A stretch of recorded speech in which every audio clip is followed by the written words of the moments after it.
Hello,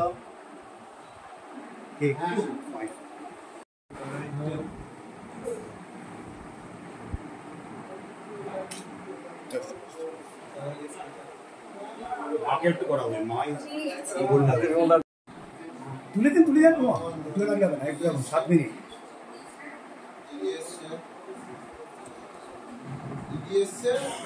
একটা close up নেই, বোন না দিদি? দিদি দিদি দিদি, বোন হবে কি?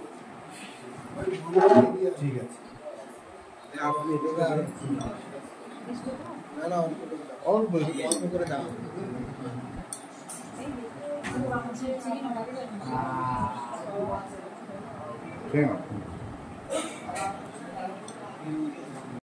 স্যার, বছরের পর বছর ধরে টাকি রামকৃষ্ণ মিশনের এই যে ভালো রেজাল্ট, এর কি মহিমা, কী কারণে এই রেজাল্ট ভালো?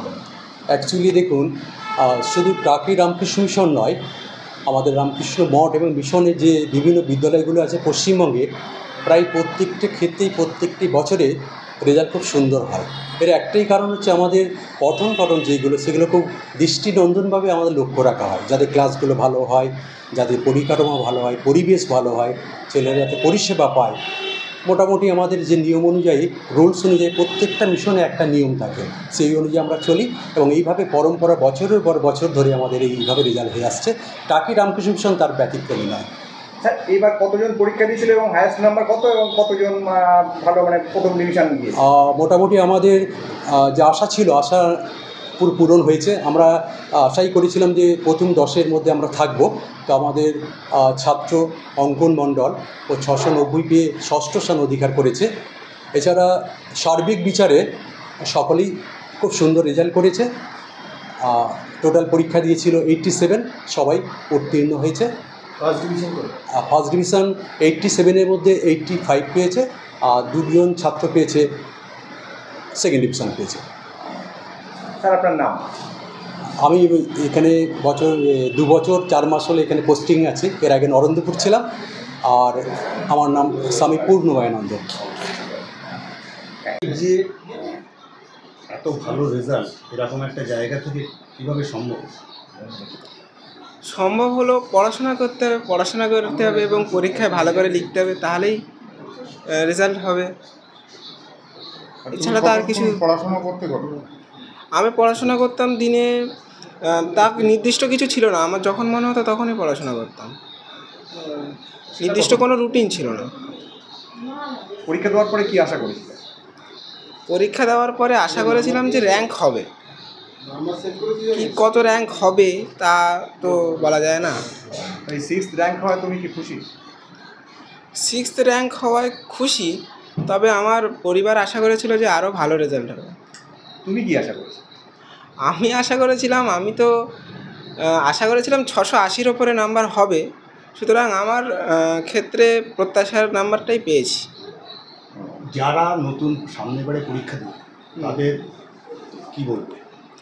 তাদের বলবো যে এটা হচ্ছে প্রথম বড় পরীক্ষা।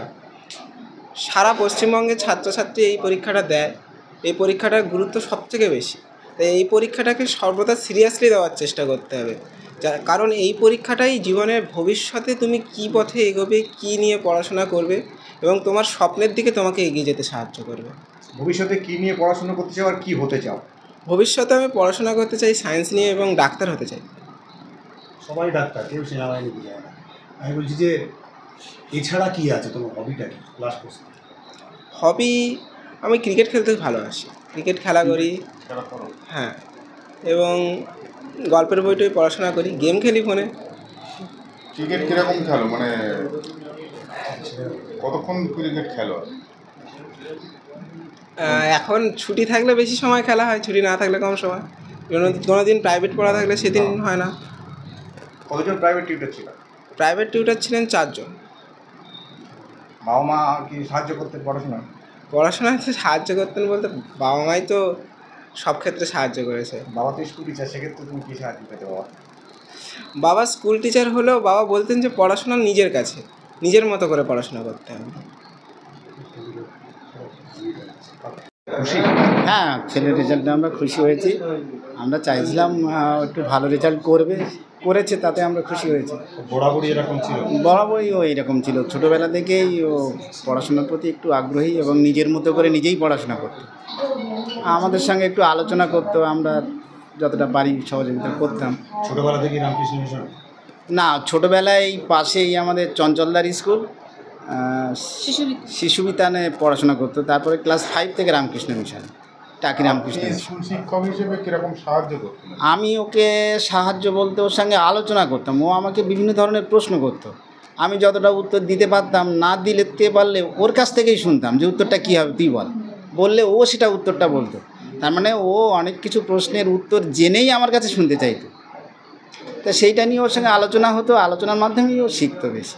ভবিষ্যতে আপনার তো একটা স্বপ্ন ছিল, বাবা মায়ের একটা স্বপ্ন থাকে, সেই জায়গা থেকে আপনি ও কি হতে চায়?